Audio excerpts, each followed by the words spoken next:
I think the biggest problem for the average internet user is apathy, mixed with a lack of interest in how to stay secure online.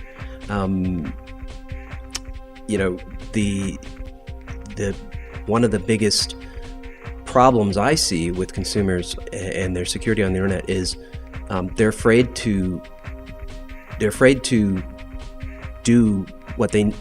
experiment with computers.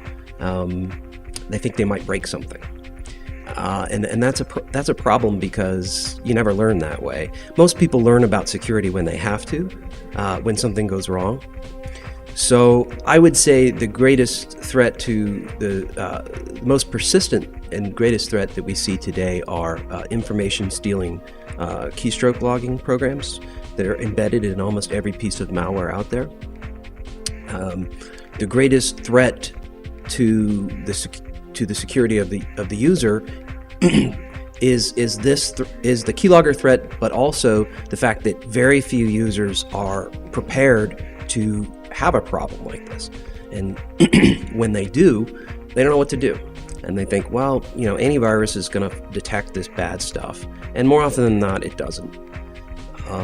And so they're left in a kind of a pickle there because they think they're protected. They're not usually, and when there is a problem, they think that a lot of times the antivirus is going to fix the problem for them. Sometimes it does, just as often it doesn't, and I'm going to shorten my answer by saying I think a lot of this could be a lot of the misery that internet users suffer could be ameliorated or lessened if they were prepared. And a big way of being prepared for security disasters is to have a backup plan. Very, very few people do.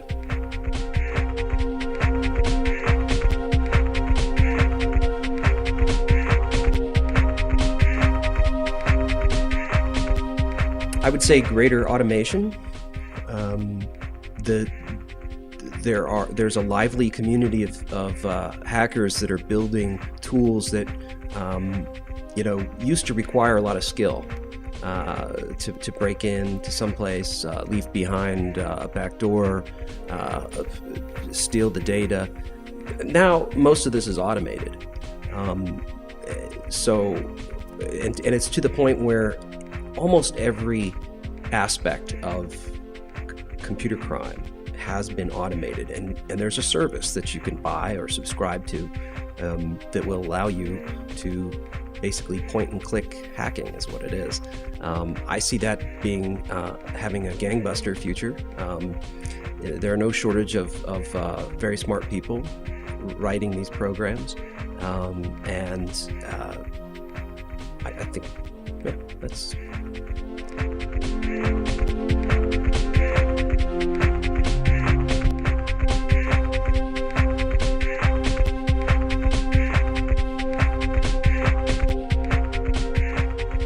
I'm not sure how it will affect the security of the user. One thing seems clear, and that is the use of cloud technologies appropriately puts the emphasis where it belongs, which is on the data, right? Too many organizations and individuals think about security as putting up bigger walls around their systems, and that's a losing battle. Because you put up a big wall, they just parachute in behind the walls, What is most important is focusing on what data is most valuable and protecting that, and being very aware of where it goes, who has access to it, and when it's been compromised. So in that sense, I think I think cloud technologies it's kind of a buzzword, but the positive aspect of it is that it does tend to put the focus where it belongs, which is on the data.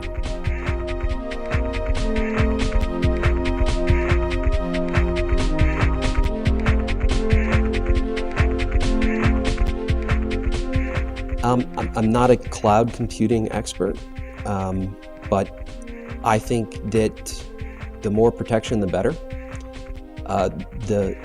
The limited experience I've had in looking at the cloud security technologies suggests that they are a nice addition to other technologies that people may use or rely upon for their security. Are they mature at this point for protecting internet users and companies alone? I don't think so. There's a tremendous amount of growth there.